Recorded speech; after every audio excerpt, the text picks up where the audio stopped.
गुरु प्यारी साध संगत जी, आज फिर से एक सुंदर सी साखी आप सभी को सुनाने जा रही हूँ। गुरु प्यारी साध संगत जी कहते हैं ना, सच्चे मन से अगर परमात्मा को याद करो, अगर आपका मन निश्चल है तो परमात्मा आपसे मिलने ज़रूर आते हैं और आपको खुद में विलीन भी कर लेते हैं। इस 84 से आपको मुक्त कर देते हैं। तो गुरु प्यारी साध संगत जी, आज की जो साखी है वो इसी बारे में है। ये कहानी है एक सत्संगी लड़की की,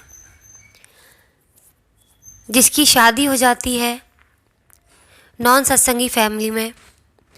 नॉन सत्संगी परिवार होता है, उस परिवार में उसके सास ससुर और उसके पति होते हैं। अब यहाँ आकर भी वो अपने गुरु का नाम लेना नहीं भूलती।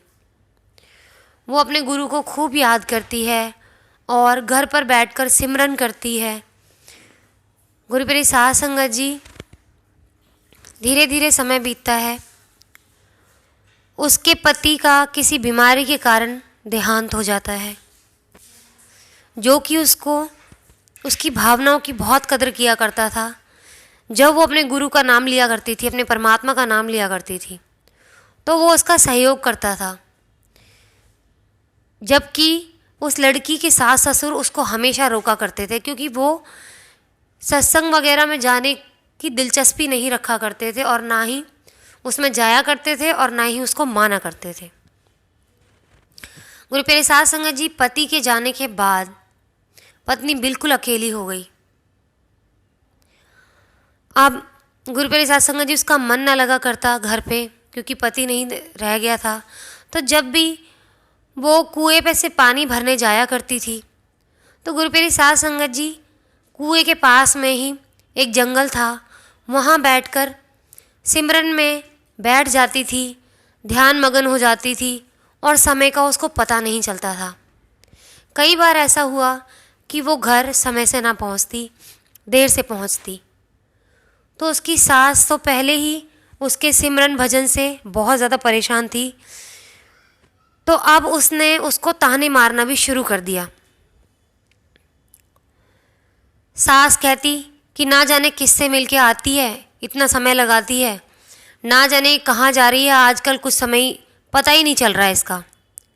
उसकी सास जो होती है वो उस लड़की के ससुर से कहती है, यानी उसकी सास अपने पति से कहती है कि तुम इसका पीछा करो कि ये कहाँ जाती है।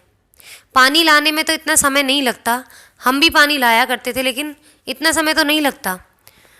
तो गुरु प्यारी साध संगत जी, उस सास के कहने से जो उस लड़की के ससुर होते हैं, वो एक दिन उस लड़की का पीछा करते हैं और उसके पीछे पीछे कुएं पर पहुंच जाते हैं।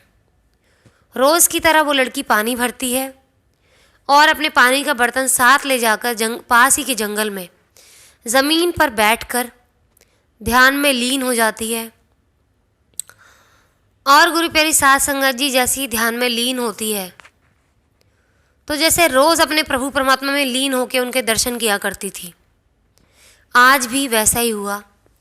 वो प्रभु परमात्मा में लीन हो गई और गुरु प्यारी साध संगत जी, उनके ध्यान में लीन हो करके जैसे ही वो अपने ध्यान में जाती है, तो गुरु प्यारी साध संगत जी, एक ज़ोर की रोशनी होती है उस लड़की के सामने, जिस रोशनी को वो ससुर देखता है और देखते ही उसकी आंखें चली जाती हैं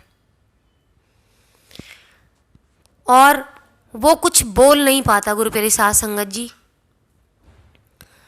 अब जैसे तैसे वो अंधा और गूंगा मुश्किल से वो अपने घर पहुंचता है। लोग उसको देखते हैं, उसकी हालत को, कि इस तरीके से ये तो पहले कभी नहीं थी इसकी हालत की, अंधा तो कभी नहीं था और गूंगा भी नहीं था।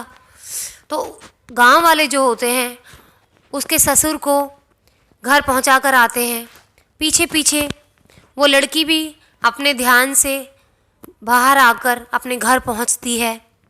तो उसकी सास उसको और उल्टा सीधा बोलने लगती है कि उल्टा अपने पति को तो खा गई, मेरे पति के भी साथ ना जाने क्या किया है, किसके साथ ऐसा काम कर रही थी जो मेरे पति को इसने गूंगा और अंधा बना दिया है।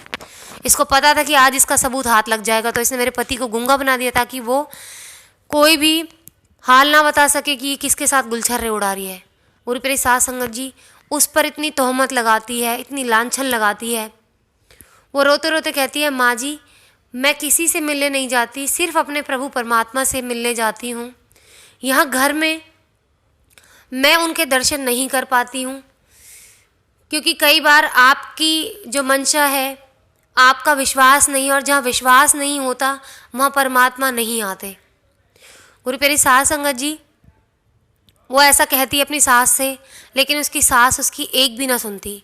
उसकी सास कहती है, आज के बाद तेरा घर से बाहर जाना बंद। आज के बाद ना तो तू पानी लेने जाएगी, ना कोई सामान लेने जाएगी, घर के अंदर इस चार दीवारी में बंद रहेगी। और मैं भी देखती हूँ कि अगर तेरी परमात्मा में सच में तेरी कोई शक्ति है, तेरे पास परमात्मा को बुलाने की, परमात्मा से मिलने की, जैसा तू बता रही है, तो तेरा परमात्मा घर में भी आ जाएगा। अब तो मैं भी देखना चाहती हूँ कि तेरा परमात्मा घर में आता है या नहीं।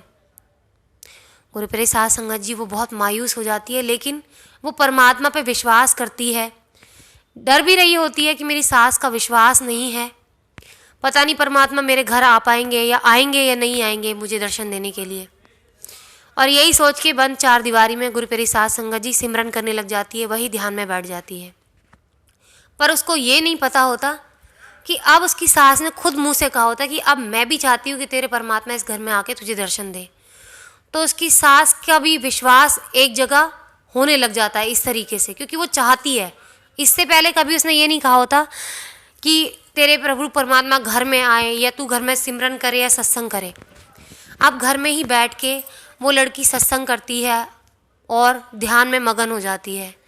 गुरु प्यारी साध संगत जी पूरे 2 दिन बीत चुके होते हैं, ना लड़की ने कोई खाना खाया होता, ना पानी पिया होता। और सास सोचती है कि अच्छा है, चार दीवारी में ही मर जाएगी तो अच्छा है, इसने मेरे परिवार को ही खा लिया, इसने मेरे बेटे को खा लिया, मेरे पति को गूंगा और अंधा बना दिया, अच्छा है ये चार दीवारी में ही मर जाए। 2 दिन के बाद गुरु प्यारी साध संगत जी उसको 2 दिन हो जाते हैं लगातार ध्यान में बैठे बैठे, और वो परमात्मा से कहती है कि परमात्मा आप मुझे दर्शन दो, नहीं तो मेरी सास का विश्वास कभी आप पर नहीं बन पाएगा, और अब मुझे आपके दर्शन करने ही करने हैं, मुझे यहाँ से ले जाओ, मैं भी थक गई हूँ इस दुनिया में रहते रहते। गुरु प्यारी साध संगत जी सच्चे मन से गुहार लगाती है, और परमात्मा उसको दर्शन देने के लिए नीचे आते हैं। तो गुरु प्यारी साध संगत जी उस कमरे से जो रोशनी बाहर आ रही होती है, उसकी सास देख के चौंक जाती है और अपनी बहू को बात करते हुए सुनती है, और सारी बातें उसकी सुन लेती है अपनी बहू की, और वो समझ जाती है कि उसकी बहू झूठ नहीं बोल रही। दरवाज़ा खोलने की कोशिश करती है तो उस रोशनी को देख के वो भी अंधी हो जाती है, और उसके पैरों में जाके गिर जाती है अपनी बहू के कि बहू मुझे माफ़ कर दे, मैंने तेरे ऊपर शक किया, ना जाने तेरे ऊपर क्या क्या लांछन लगाए, तेरी श्रद्धा सच्ची थी, तेरा सच्चा मन था, मैंने ना जाने तुझे क्या क्या कहा, मुझे माफ़ कर दे, मैंने अपनी करनी का फल तो भोग लिया है, मैंने तुझ पे शक किया था और मैंने अपनी आंखें खो दी। परमात्मा ने मेरी ज़बान नहीं छीली, पता नहीं क्यों, क्योंकि शायद मैं भी उन्हें देखना चाहती थी, मैं भी उन्हें सुनना चाहती थी। तेरे विश्वास पे कहीं ना कहीं मुझे भी लगने लग गया था, लेकिन मैं मानती नहीं थी, मेरा दिमाग मानता नहीं था इन सब चीज़ों को। तो गुरु प्यारी साध संगत जी ऐसा कह के रो पड़ती है और अपनी बहू को कहती है कि मुझे माफ़ कर दे। गुरु प्यारी साध संगत जी उसकी बहू अपनी सास को गले लगा के कहती है कि माँ जी आप मुझसे माफ़ी ना मांगे, आप मुझसे बहुत बड़े हैं। हाँ बस कई बार इंसान की आंखों पे पर्दा पड़ जाता है, जब हम संसारिक मामलों में पड़ जाते हैं, हम जब संसार में पड़ जाते हैं तो कई बार हम भटक जाते हैं रास्ते से। तो शायद आपके साथ भी ऐसा ही हो रहा था, लेकिन अब परमात्मा आपके साथ है, आप उनके दर्शन कर चुकी हो, अब कभी भी आपके साथ ऐसा नहीं होगा। तो गुरु प्यारी साध संगत जी हमारे जीवन में भी ऐसा होता है कि कई बार कुछ लोग भक्ति को नहीं समझ पाते, इसको ढोंग समझते हैं, झूठ समझते हैं, लेकिन जिसका सच्चा मन परमात्मा से लगा हुआ हो वही जानता है कि उसका कितना गूढ़ा प्यार है, गूढ़ा रिश्ता है अपने परमात्मा के साथ। और गुरु प्यारी साध संगत जी वही इंसान 84 से मुक्त भी हो पाता है। वो संसारिक लोग संसारिक माया में फंस के ही रह जाते हैं जो परमात्मा पे विश्वास नहीं करते।